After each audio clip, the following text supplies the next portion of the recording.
Hey Marvel Champions community, Kennedy Hawk here, continuing our 5-year anniversary for Marvel Champions, where we go through each wave of cards, wave by wave, and have me pick out my 5 favorite aspect cards. Today, we're going through Wave 2, the Arrow Wave. Let's check it out. Alright, so we're into our fantastic 5 faves for the Red Skull plus Wave 2 wave, or as what I know of as the era of how well does this card work in Hawkeye's deck. Kidding aside, maybe not. That's probably how I evaluated the cards back then, but not necessarily how I'm going to evaluate them now. So let's take a look at these aspect cards and talk about some of our memories from the first campaign box and the wave that followed it. So again, this is in celebration of Marvel Champions' 5th year anniversary. It's 5 years old, the community is that old, we've all been hanging out and playing this awesome game for that long, so I wanted to do something awesome. We finished the core set in Cycle 1, so if you want to check out that video, it's last Saturday's video. But this Saturday, we're talking about the Rise of Red Skull in Cycle 2. Again, also known as the wave where Hawkeye came out and took over my Marvel Champions life. So, highlight of Wave 2, we've got Rise of Red Skull. That's the first campaign box. It's a huge release. There was a ton of speculation about what was going to be in a box, how a campaign was going to work, like what things would happen, how it would follow along with the packs that came with it. We also got the Kang scenario pack, which we're not going to cover today, but was completely rad and continuing the awesome trend of awesome scenario packs, and 4 follow-on hero packs, Ant-Man, Wasp, Scarlet Witch, and Quicksilver. But as I've joked already, let's be real.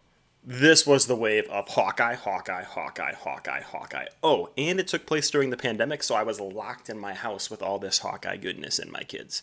So, let's get into my memories from this wave. So this wave was the beginning of like the hype train from FFG/Asmodee for Marvel Champions. We had this awesome speculation, right? I think that this image in the top right actually came out in the Thor Hero Pack release, because I believe that's Black Widow, Doctor Strange, and Hulk. But we didn't know who those heroes were going to be at the time, and we knew the campaign box was going to be the blank of blank. And there were guesses everywhere. It was the hand of Thanos, the snap of Thanos.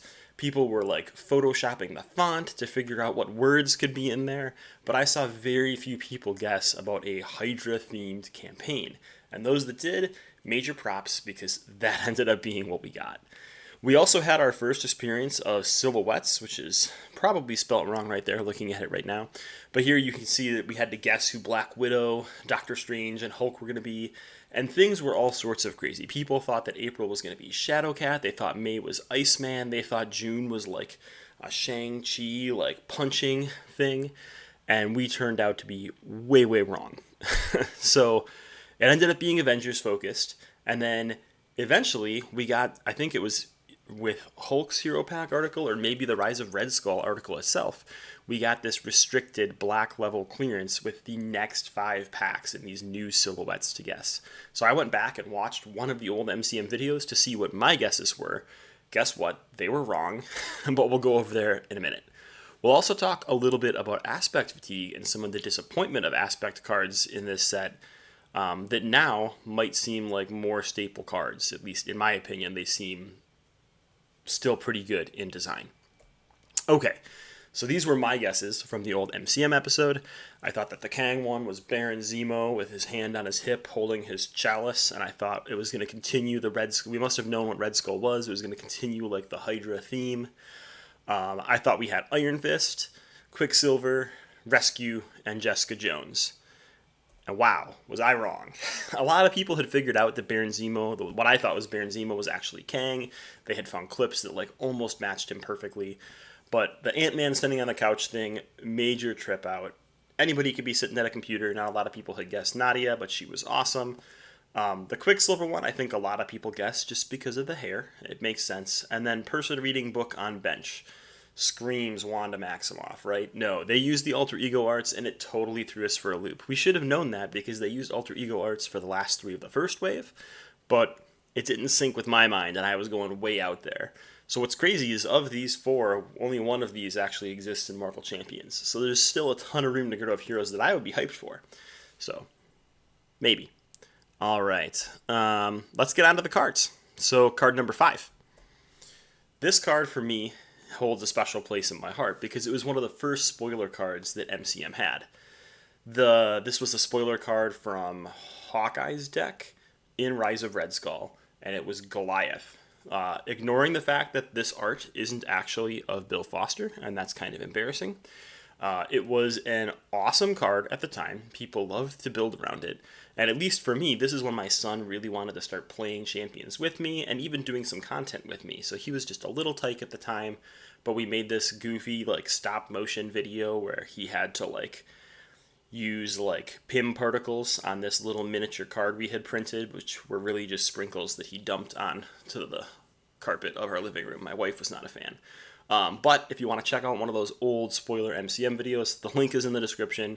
It's pretty dorky, so don't feel like you have to, but for me, it brought back awesome memories. So when I saw that card, I was like, I gotta pick it. It's gonna be in spot 5 because it's not the best card anymore, but you never know. It could have good spots in the future. All right, card number 4.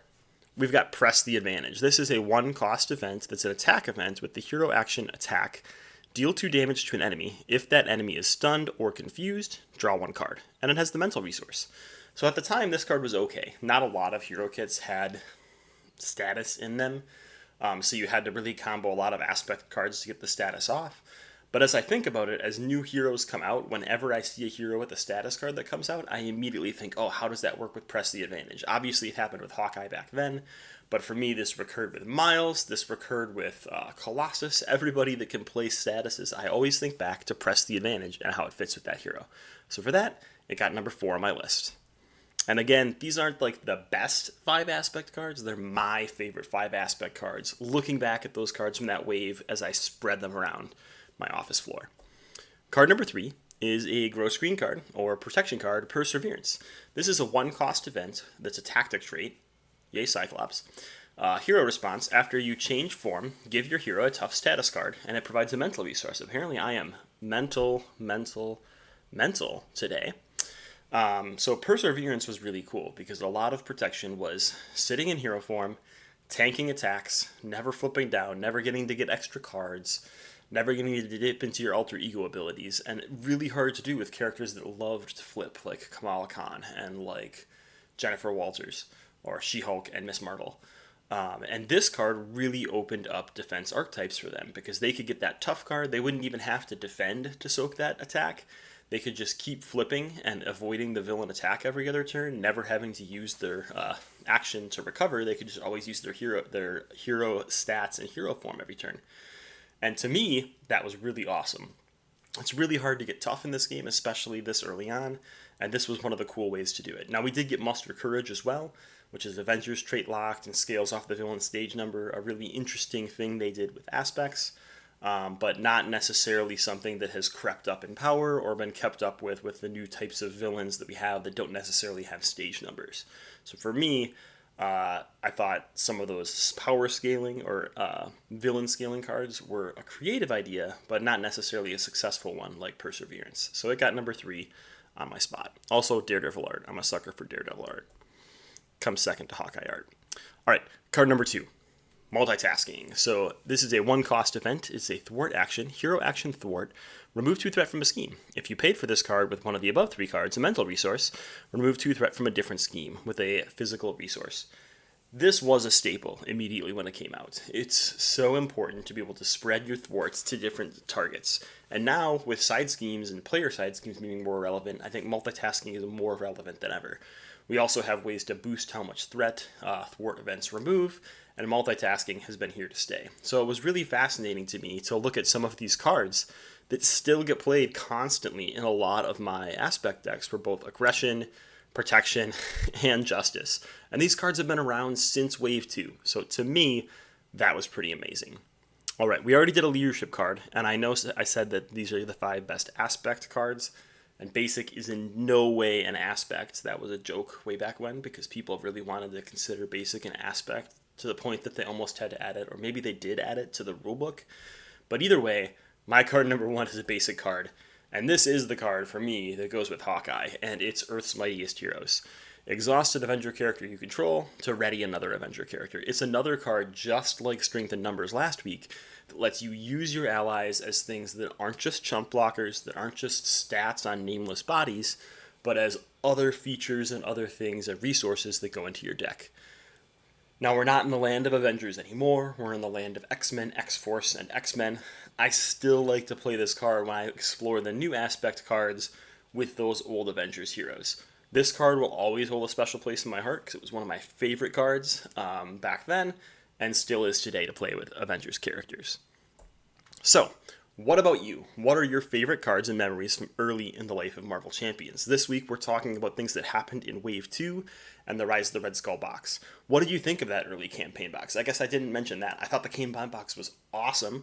There were some duds in there, right? Absorbing Man exists, but to me there were some great scenarios. Crossbones to this day is still one of my favorite scenarios for challenging threat and attack for a hero, right? You really can't afford to let the main scheme pop, but you have to at certain points, so it gives you really good decision-making capabilities.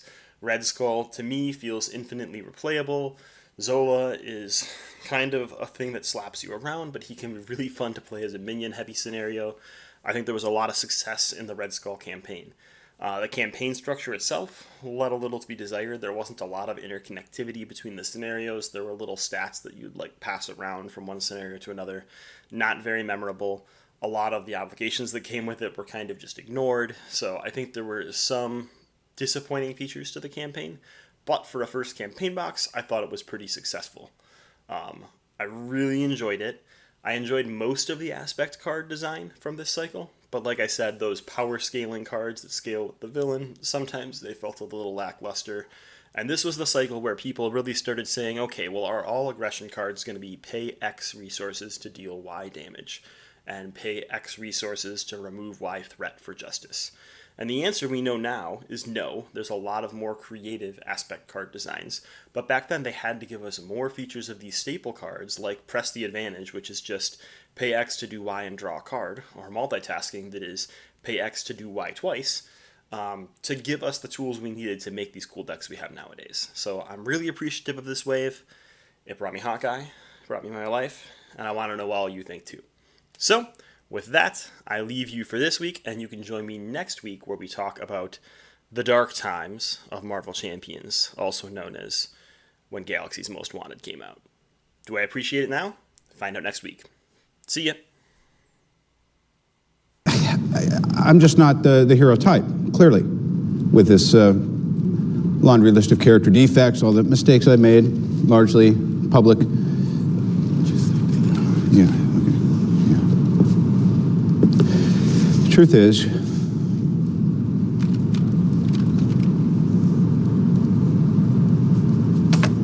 I am subscriber. But seriously, if you've enjoyed the content we've been putting out recently, please consider liking and subscribing. Thanks.